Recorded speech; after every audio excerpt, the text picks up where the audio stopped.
Hello everyone. हर business size की IT needs different होती हैं।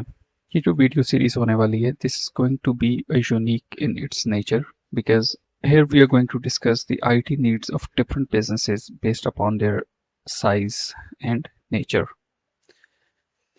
जब आप एक या दो लोगों की टीम के साथ बिजनेस स्टार्ट करते हैं तो आपका आईटी इंफ्रास्ट्रक्चर एक मैच्योर बिजनेस के मुकाबले में बहुत सिंपल होता है। आपको बेसिक इंटरनेट एक्सेस चाहिए होती है, जो कि आप इंटरनेट सर्विस प्रोवाइडर से इंटरनेट लेते हैं। वहाँ से आपको एक राउटर प्रोवाइड किया जाता है, ठीक है, जो कि आपको वाईफाई भी प्रोवाइड करता है और लैन यानी वर्ल्ड एक्सेस भी प्रोवाइड करता है। तो आप अपनी बेसिक लैपटॉप, मोबाइल जैसी डिवाइसेस को वाईफाई के थ्रू कनेक्ट करते हैं, और in most of the cases अगर आपके पास कोई पीसी हो तो आप उसको वायर के थ्रू कनेक्ट करते हैं। ये आपका बहुत बेसिक सेटअप है जहाँ पे लिमिटेड यूजर्स होते हैं और वो एक छोटा लेवल पे इंटरनेट कनेक्शन यूज़ कर रहे होते हैं।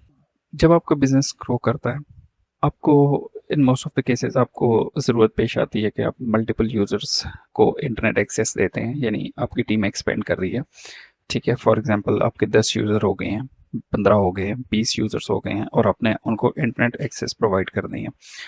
इस लेवल पे आप अपने नेटवर्क को एक्सपेंड करते हैं। नेटवर्क एक्सपेंशन इस स्टेज पर होती है और नेटवर्क को आप एक्सपेंड कर रहे हैं स्विचेस की मदद से। नेटवर्क स्विचेस लगाए हैं। नेटवर्क स्विचेस डिफरेंट साइज़ के होते हैं, 24 पोर्ट्स, 16 पोर्ट्स, 32 पोर्ट्स, ठीक है। तो डिपेंडिंग अपॉन के आपकी नीड क्या है, आप नेटवर्क स्विचेस वगैरह ऐड करते हैं और अपने नेटवर्क को एक्सपेंड करते हैं। आप वाईफाई से भी एक्सपेंड कर सकते हैं, लेकिन wired connection is always more reliable. Okay, यहाँ तक अपने नेटवर्क को तो एक्सपेंड किया बेसिक आईटी इंफ्रास्ट्रक्चर में, लेकिन कोई रूल्स नहीं है। अभी तक कोई रूल्स या पॉलिसीज़ आपने इम्प्लीमेंट नहीं की। तो ये एक बेसिक एक मिड लेवल ऑर्गेनाइजेशन का आईटी इंफ्रास्ट्रक्चर हो सकता है, जहाँ पर अभी तक साइबर सिक्योरिटी, डेटा बैकअप्स जैसे कॉन्सेप्ट्स नहीं आए, या ओनर्स को पता नहीं है, या उनकी नीड नहीं है, या उनकी कैपेसिटी नहीं है कि वो इस तरह की पॉलिसीज़ और एडवांस जो टेक्निक है उनको अडॉप्ट कर सके। इसके बाद आता है हमारे पास एक medium level IT infrastructure. Medium level IT infrastructure कैसा होगा? यहाँ पर आपको फील होगी साइबर सिक्योरिटी की नीड। डेफिनेटली आपके पास आप आपने अपने नेटवर्क को डिफेंड करना है आउटसाइड थ्रेट्स से, और अपने यूज़र्स के ऊपर पॉलिसीज़ इम्प्लीमेंट करनी है, ठीक है। तो इसके लिए बाकी भी मुख्तलिफ तरह के कंट्रोल्स के लिए आप अपने पास एक फायरवॉल इंस्टॉल करते हैं, ठीक है। ये बेसिक लेवल साइबर सिक्योरिटी होगी। आप अपने पास एक फायरवॉल इंस्टॉल करेंगे और इसको कॉन्फ़िगर करेंगे, ठीक है। सिर्फ एक फायरवॉल जो हार्डवेयर होता है उसको इंस्टॉल कर लेना is never enough, is not enough. आपने इसको प्रॉपर्ली कॉन्फ़िगर करना होता है, और फायरवॉल्स को configure most of the cases system administrators और नेटवर्क एडमिनिस्ट्रेटर्स कर रहे होते हैं। आप डिफरेंट थर्ड पार्टी वेंडर से भी ये सर्विस ले सकते हैं।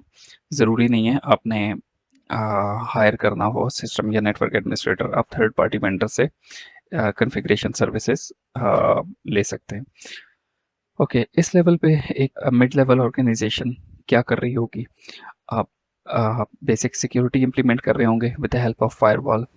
मैनुअल बैकअप्स आप ले सकते हैं। मैन बैकअप से मुराद है कि फॉर एग्जांपल ये यूज़र्स डेली बेसिस पे कुछ ना कुछ डाटा जनरेट और प्रोड्यूस कर रहे हैं। आपका कोई भी डाटा है जो कि डेफिनेटली आपके बिजनेस के लिए क्रिटिकल होगा, तो आपको उसकी मल्टीपल कॉपीज़ होनी चाहिए। तो इस स्टेज पे ऑर्गेनाइजेशंस नॉर्मली क्या करती हैं कि वो मैनुअल बैकअप मंथली, डेली या वीकली बैकअप्स ले लेती है। For example external hard drive owner के पास होगी और वो सब सिस्टम से ये क्रिटिकल डाटा कॉपी कर सकते हैं, या यूज़र्स अपना डाटा खुद मैनुअली कहीं सेकंड कॉपी किसी दूसरे सिस्टम पर रख सकते हैं। तो मैनुअल बैकअप्स का ये मतलब है। इस स्टेज पे आप वीलैन्स बना सकते हैं। वीलैन्स होती हैं वर्चुअल लैन्स, ठीक है। अगर आपको इस स्टेज पर ये चीज़ें 100% क्लियर नहीं हो रही तो just follow along, you will get an idea. VLANs क्या होते हैं? फॉर एग्जांपल ये दो पीसी आपके एचआर डिपार्टमेंट के हैं और ये दो पीसी आपके ऑपरेशंस डिपार्टमेंट के हैं। आप नहीं चाह रहे कि ऑपरेशंस डिपार्टमेंट के लोग एचआर के पीसी को या एचआर के मशीन्स को एक्सेस कर सकें। तो इस केस में क्या किया जाता है? ये फिजिकली एक लोकल एरिया नेटवर्क है लेकिन वर्चुअली इसको 2 लोकल एरिया नेटवर्क्स में डिवाइड कर दिया जाता है। तो ये एक वर्चुअल लैन हो जाएगा वीलैन और ये दूसरा वीलैन हो जाएगा। जब आप अपने नेटवर्क को सेग्रीगेट करते हैं लॉजिकली अपने नेटवर्क को डिफरेंट कर देते हैं, यानी पार्ट्स में डिवाइड कर देते हैं, तो उसको आप वर्चुअल लैन कहते हैं, वीलैन्स कहते हैं। तो इस स्टेज पे में भी आपका नेटवर्क एडमिनिस्ट्रेटर या आपका जो भी आईटी कंसल्टेंट हो वो आपको वीलैन्स बनाने के लिए एडवाइस करे। इसके अलावा आप बेसिक रूल्स इस स्टेज पे लगा सकते हैं। बेसिक रूल्स से क्या मुराद है, फॉर एग्जांपल आप चाह रहे हैं कि आपके ऑफिस के अंदर सर्टन वेबसाइट्स काम ना करें। फॉर एग्जांपल आप फेसबुक, यूट्यूब को ब्लॉक करना चाह रहे हैं या किसी भी तरह का और कंटेंट ब्लॉक करना चाह रहे हैं। इसके अलावा आप यूएसबी अपने यूज़र्स को अलाउ नहीं करना चाह रहे कि वो यूएसबी यूज़ कर सकें अपने मशीन्स के ऊपर, ताकि आपका डेटा भी सेफ रहे और आप वायरस से भी एक्सपोज ना हो। तो इस तरह के बेसिक रूल्स आप स्टेज पर लगा सकते हैं। वेबसाइट्स को ब्लॉक करने के लिए जो रूल्स होते हैं वो आपकी फायरवॉल में भी लग सकते हैं और वो आपके राउटर में भी लग सकते हैं। राउटर आपके पास डे 1 से मौजूद था तो वेबसाइट्स को ब्लॉक करने जैसी पॉलिसीज़ और इस तरह की बेसिक सिक्योरिटी पॉलिसीज़ आप डे 1 से भी इम्प्लीमेंट कर सकते हैं। लेकिन एक मीडियम लेवल इंफ्रास्ट्रक्चर पर जब आप पहुँचते हैं तो ये चीज़ें मस्ट हैव्स हो जाती हैं।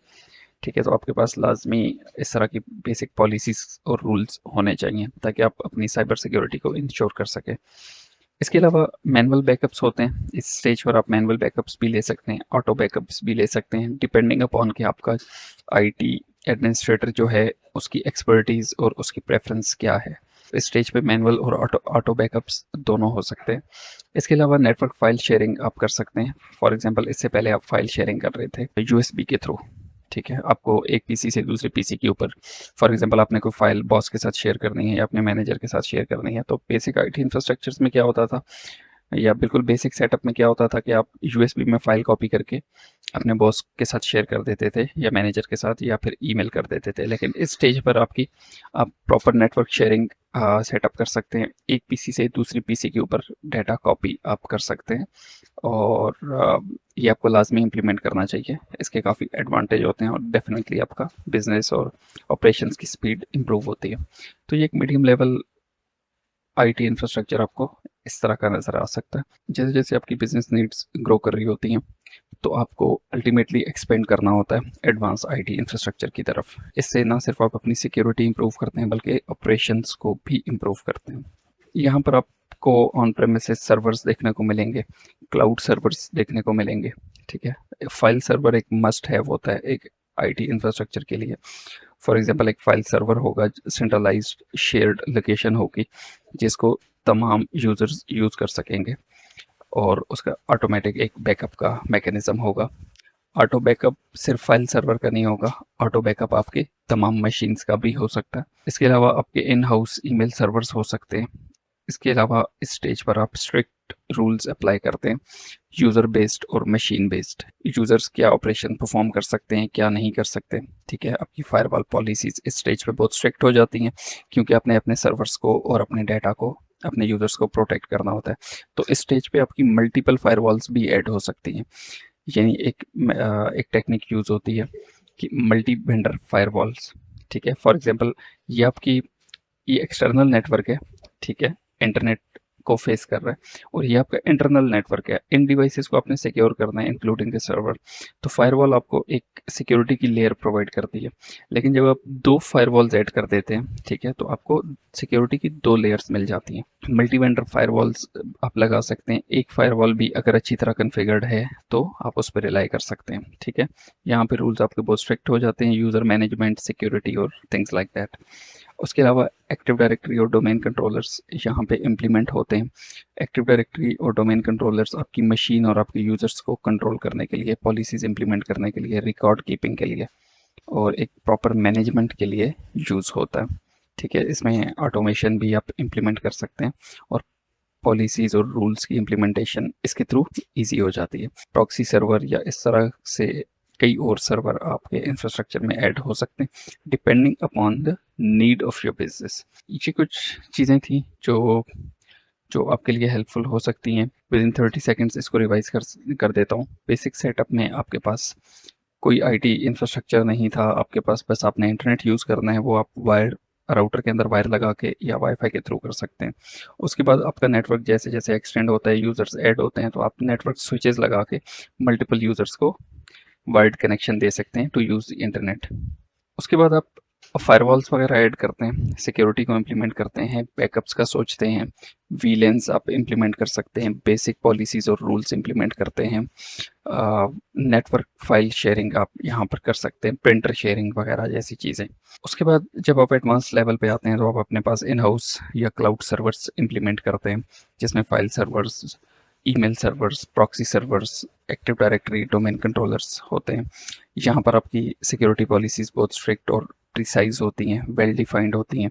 आपके फाइल सर्वर और बाकी डाटा का ऑटोमेटेड बैकअप्स होता है, डिज़ास्टर रिकवरी मैकेनिज़म्स होते हैं। फॉर एग्जांपल अगर आपकी साइट पर कोई डिज़ास्टर हो गया तो आपका डाटा कैसे, आपका क्या मैकेनिज़्म होगा डाटा रिट्रीव करने का और ऑपरेशंस को वापस ट्रैक पे लाने का। This was just an overview. तो इस वीडियो सीरीज़ में हम इन तमाम पॉलिसीज़ को, इन बेसिक आईटी इंफ्रास्ट्रक्चर से लेकर एडवांस्ड आईटी इंफ्रास्ट्रक्चर तक का जो एवोल्यूशन होता है बिजनेसेस में, हम इसको ग्रेजुअली इस पूरी वीडियो सीरीज़ में देखेंगे। तो stay tuned, thank you very much.